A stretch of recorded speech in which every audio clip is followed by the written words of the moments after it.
Hey everyone, welcome to another $1,000 strap search. I've got my $1,000 in singles here and I'm about to show you what I found. But before I do, let's talk about this week's tip. Now, I have not seen this in writing from the BEP, but I've heard a lot of rumblings about this, and I figure I better throw it out there in case you haven't heard. The BEP is considering a change in the law regarding putting out notes in sequential order. I know, what, what big deal, right? Well, it actually is. You see, when you have a brand new strap, the first note would be 01, and the last note in that strap would be 00, and all of the other notes would be in sequential order.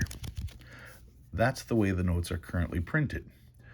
The question is, what happens when there is an error? If there's a mistake on any one of these notes, they will pull that one note. Well, if they pull that note, the next strap will no longer start 01. It'll start 02. And it won't end on 00, it'll end 01. And the more notes you take off, the more you start getting the straps out of sync. To prevent that from happening, since they have to come out in order by law, what they do is they print star notes.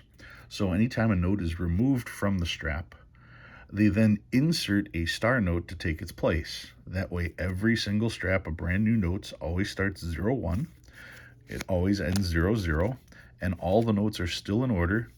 And on the Federal Reserve strap, it will flat out say, all notes will be in order with the exception of a star, any note with a star. But like I said, if they change that rule, if they change that law, I should say, then they will no longer need to insert star notes. Well, if they don't need to insert star notes, they don't need to print star notes. So, if they decide that they are going to stop printing star notes, what does that mean for all of the star notes that are currently in circulation? It means you aren't going to find them anymore. So, like, you need another reason to save star notes. Yeah, if that happens, star notes are going to be a thing of the past. And finding star notes and collecting star notes, well, you're going to see those prices start to go up. So that's what I've got this week. Let's take a look at what I found. Those are probably good there. Here is what I found this week. Starting off, check that out there. Got the same thing going on here. Actually, I'm just going to take this note individually and show you this error, right? Wrong. Why do we know it's not an error? Well, to start with, if we look real close, that's actually dark blue ink. It's not black, it's blue. You can see it actually has a purplish hue to it. Same thing on this side, purplish hue. If we check the position, this was position H2, which means before the notes were cut, note H1 would be right here. So you'd have H1, H2 still connected, they weren't cut. And if the notes were still connected, how do you get this? How do you get bleed over on those corners when that wasn't even a corner? Because you still had, like I said, H, so you had I on this side, and you had G on this side. So it's not like there was a note here, there was a note here, there was a note over here. Yeah, you can't have this kind of error. But you're going to see people calling these errors all the time. This is just an exploded pen. Nothing exciting there. All right, some trinaries, 0s, 7s, and 9s on this one. 6s, 7s, and 8s here. 0s, 3s, and 5s. 1s, 2s, and 3s. You're going to hear people talking about true trinaries, by the way. True trinaries are supposed to be 0s, 1s, and 2s, and they're supposed to be worth more. Why? A true binary is based on the actual binary system. There is no trinary system. Okay, the computer system for binary code had 0s and 1s. There is no 0s, 1s, and 2s code.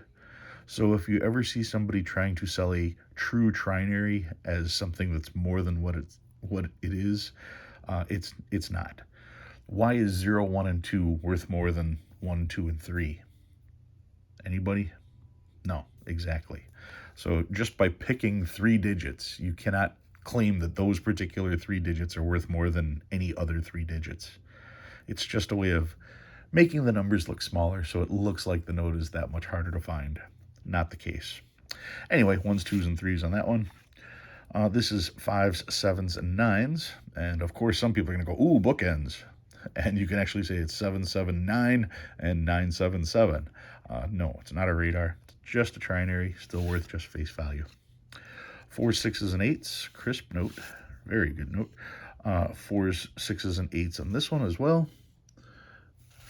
Also crisp, same strap. 1s, 2s, and 8s on this one. And this has got 2s, 6s, and 7s. 1s, 6s, and 7s on this one. This one's quads. Quad 1s, quad 4s, quad 4s again. This one's in rough shape, so if it doesn't pair, it'll go away.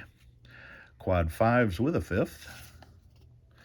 And some stars. Always check your stars to make sure they're not filled. If they are filled, that is something you can send in for grading, and you can get the filled star attribute. So 2017A, nice shape on that one. 2017. 2017. And then some older notes. 2003A. 2003A. 2003. 2001, hard note to come by. Another 2001, rough shape. 1999. 1999 again. Another 1995, first shot at a web note. It is not. Another 95. Another 95. Another 95. 1993, another tough note to find. They weren't out that long. Found two of them this week. Make that 3 1993s. 1981 in really good shape for an 81. Just got that little dog-eared corner. That's it. And a 1963 bar note. Now, you see a lot of these bar notes because everybody saved them. Bar notes were only printed for 30 days. And at the time, everybody knew they were only printed for 30 days, so everybody knew these were going to be scarce and they were going to be hard to find. So everybody put them away. And now occasionally you have people going through drawers going, oh, look at this. And then they find the dollar and they spend it. That's why you find so many 63Bs in circulation. The 63s and the 63As, for example, were circulated. And because they were circulated, they got wore out, pulled from circulation, and shredded. That's why you don't see 63 or 63A. 63B, the rare one, everybody saved it. You find those all the time. And the last note I found, this is a 2017 star note, and it is a filled star. I found another one. Just for some perspective, I've gone through roughly 300,000 notes, and this is the third filled star I've ever encountered. There are people that are going to tell you that you can find partially filled stars. No, you can't. People will argue with me. Yes, you can. You can find a partially filled star. No. That's like being partially pregnant. You can't have a partially filled star. It's either filled or it's not filled. Those are your two choices. Kind of like being pregnant. They're either filled or they're not filled. Oh, that's so horrible. That's terrible. Anyway, no such thing as being partially pregnant. You either are or you're not. A star is either filled or it is not. And that's filled. No doubt about it. All right, so that's what I found this week. That was always cool to be able to find something to put into a sleeve. What did I pull out this week? Well, this week, since we were talking about stars, I picked up, this is a 1934 $20 star note. And it's filled. No, actually, they were always filled back then. These are cool because not only are they filled, but they're also the large stars. This 1934 from Boston. It's in pretty good condition. I mean, it's probably a 25, maybe 20, probably a 20. Little bit of dirt here. You can see it does have this fold here. It's got this fold here. If I flip it over, always on the back of the notes. Always check the backs of your notes because the back of the note always shows the wear so much better. I don't know if it's just how distracting the front is with the image of the president and the words, and you're just trying to read all that stuff, whereas on the back, everything just seems to stand out as far as paper condition and stuff. But let's see, this is the adjusted motto. It says, this note is legal tender for all debts public and private and is redeemable in lawful money. The 1928 version said this is redeemable in gold. Most people would call the 1928 a gold certificate because it's redeemable in gold. They'd be wrong because all money was redeemable in gold in 1928. 1933, they changed the law, made it illegal to own gold, so then they redid the 1934 note to make sure that that is how it is noted. Let's take a look at the big book, see what the big book has to say about a 1934 $20 star note. Here we go, series 1928B, there we go, series of 1934. There is a light green and a dark green, and let's take a peek at this one here. And this is the dark green. You can clearly see the dark green, how that matches versus the light green there. This is the dark green. Let's see. Legal tender notes with a vivid light green seal. That's not what we have. We have right here. Can I show it? Yeah, here we go. Notes with a darker, duller green. Okay. And let's see. Right there is the A with the star, and you can see in VF20 starts off at $125 and goes to $600 in choice 63. Now there is a mule, and here, what's it say here? Mules have reverse check number of 318 and above. So if the back plate number is 318 or higher, we have a mule. What do we have? Well, B. 321. So this is a mule star note. So let's take another look. Let's see if that changes anything. A mule star. That's it right there. Boston. Yeah, it does change something. It makes it worth less.